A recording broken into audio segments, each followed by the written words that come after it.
Kapow! Hello and welcome to Stanchion Snacks, a bit of a mouthful. Now we are away at Middlesbrough and then there will be a little bit of respite between games and videos. I'm beginning to feel the strain that these footballers are under playing so many games by having to create so many dishes over the Christmas period. Now when I was looking at the list of players that have represented both Southampton and Middlesbrough, there's actually a lot of current Saints players that have played for Borough. And as we're on another sort of poor run, I thought I would represent a current player again. This is something I did with Taylor Harwood-Bellis, and we then went on a fantastic run of form. So there could only be one, couldn't there?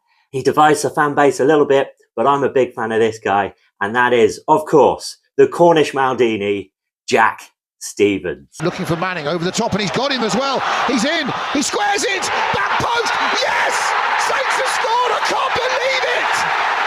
And it's Jack Stevens! He couldn't do anything to do with Cornwall without creating a Cornish pasty, and for some elements of this, it's going to be very, very traditional, starting with the pastry. Start by sieving 400 grams of strong bread flour. It's important that it's strong bread flour. Then add 8 grams of salt, followed by 112 grams, that's half a pack, of butter and 100 grams of lard. And then you want to rub that in until you get nice sort of fine breadcrumbs. When you can kind of squeeze it together and it comes apart, you know you're at the right place. Then 140 grams of ice cold water. Weigh this out. I weigh it out first and then put it in the fridge whilst I do everything else. And then you want to cut it in with a knife. I'm using a crank handle palette knife here, but any kind of a sort of table knife will do.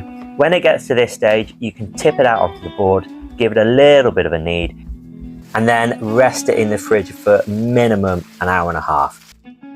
Now for the filling, again, we're going to start off pretty traditional here with a mix of swede, potato, onion, plenty of pepper.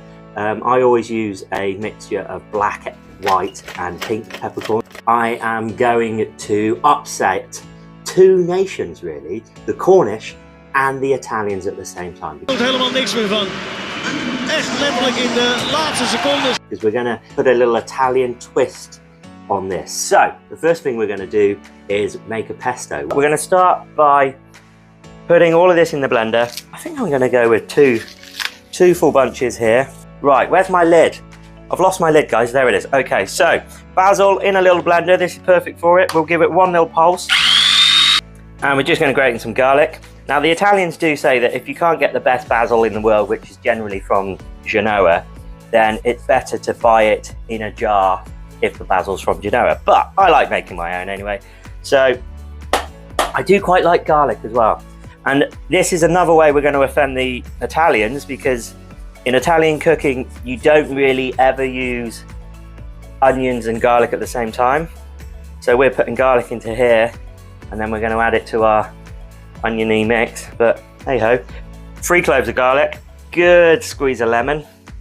I'm going to put a whole one in. And for this recipe, I'm not actually going to put pine nuts in, but if you wanted to make a traditional pesto and you've got basil from Genoa, toast off some pine nuts and chuck them in here as well. Because this is now a celebration of Italian and Cornish cuisine, I've got something very, very exciting. This is left over from Christmas. And this is a little bit of Cornish kern, which is a fantastic cheese. If you can ever get hold of it, it's made by the same people as Cornish yarg, but it's matured for a lot longer. I'm tempted to say 15 months. And this was Cheese of the Year at the World Cheese Awards in 2017. And then just dribbling some real nice olive oil, the best olive oil you can get. And that's it. We don't want this too thin. Oh God, this looks fantastic. Good. I wasn't sure if that was going to start pissing out all over the place.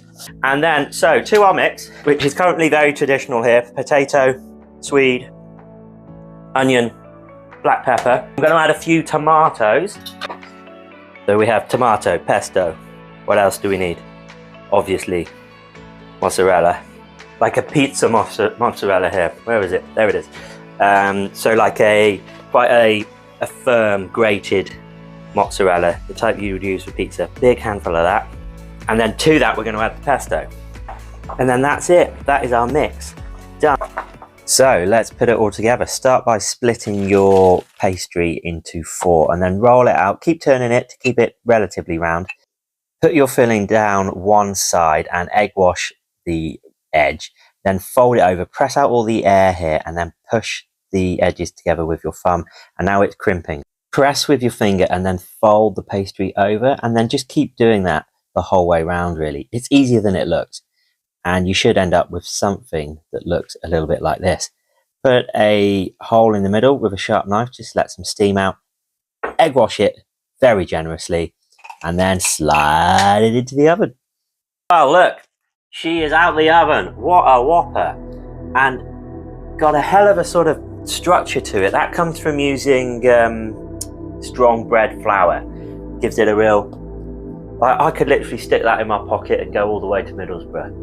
It had about an hour in the oven, which was an infuriating amount of time to wait, and then 15 minutes to cool down. Beautifully cooked. I'm just going to nibble a bit of the pastry to start off with. Sensational. It's crispy, flaky, but also got a bit of a chew to it. Oh, it's absolutely delicious. Bags of flavour. Still a bit steamy. Here we go. You know what? I just think this is a really good sort of vegetarian version of a Cornish pasty. The tomatoes are lovely, but it still tastes pretty much like a Cornish pasty. I think the cheese is just sort of added to sort of give us that moisture. It's an absolute triumph. Give this one a go. It's pretty straightforward really. Follow the recipes. It does take a long time to cook, an hour in the oven. But there we have my Cornish Maldini, a little Italian Cornish hybrid, like sort of pizzeria, panzerotti sort of vibe. It's still red hot and I can't stop eating it. There's still a nice amount of texture in the veg. Lovely soft potato. It's perfect. I'm impressed by myself. Like and subscribe. This is Stanchion Snacks, and this is a bit of a mouthful.